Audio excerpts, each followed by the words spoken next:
Hello mga kabadis.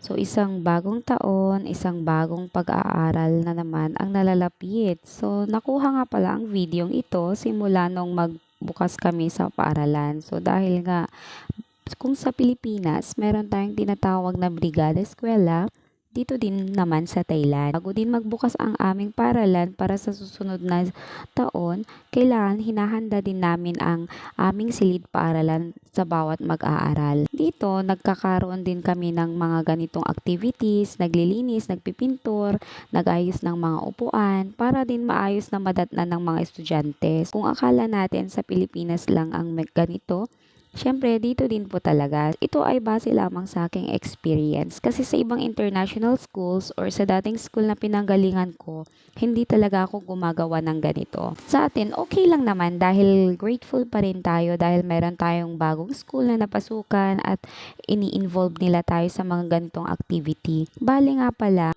dito nga pala sa school namin, meron kaming kapartner na lokal. Ibig sabihin mga Thai teacher na kasama mo sa isang rooms. Kayong dalawa ang magkasama sa mga pagpapatupad at pagbibigay ng kaayusan sa inyong loob ng silid-aralan. So, kayong dalawa magkakatulong para makipag-communicate. Pero syempre, so first of all nga pala, kapag teacher ka dito sa Thailand, isa sa napansin ko na kailangan mo din talagang aralin at makipag-communicate talaga sa kanila, guys. So, alam nyo ba na mas na-appreciate din talaga nila kung marunong ka sa basic language po nilang salita.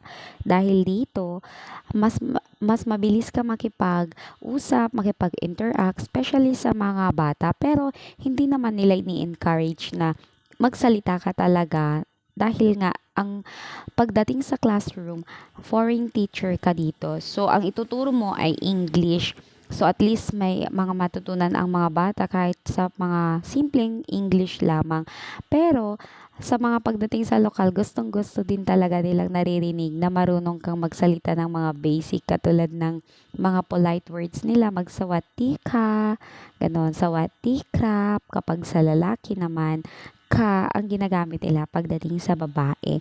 Ayan, nagiging ano na tayo, nakakapag-share na talaga ng mga iba pa. Ayan na nga, kung napapansin nyo, di ba parang walang kapagod-pagod ang mga yan. Pero itong nangyayari, behind the scene, ayan. Kailan? Bilisan mo pagkatapos dito sa out of all the people in the world, I just can't believe you're mine. My heart is like I can see what's wrong. Something finally went right.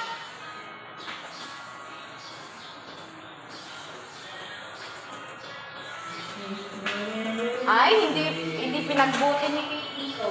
Sandali lang!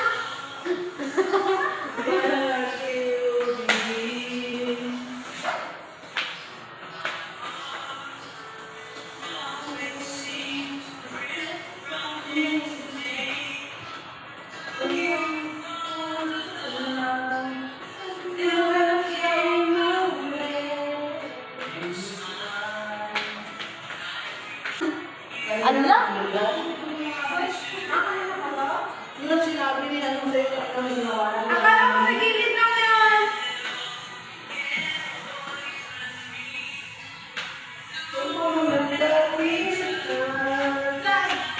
Sa likod ka yun dyan. Sa akala ko dito na.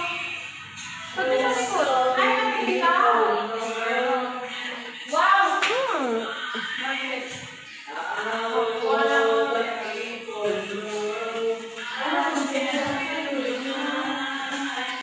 Yan lamang mga kabady. Salamat!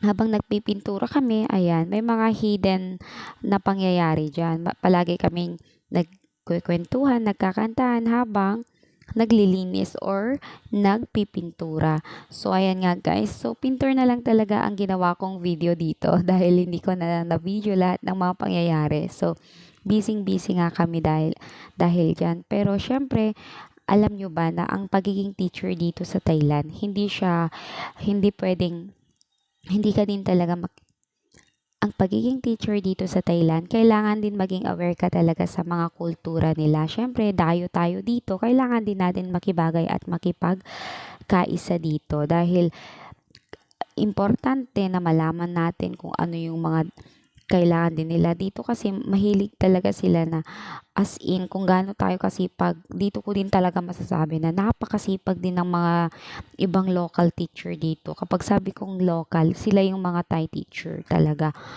Hindi mo makikita ang kanilang pagrereklamo kapag sila yung may mga ginagawa. As in, sobra-sobra din. Katulad din sa Pinas, tambak ang trabaho. Pero, kung makikita nyo dito guys,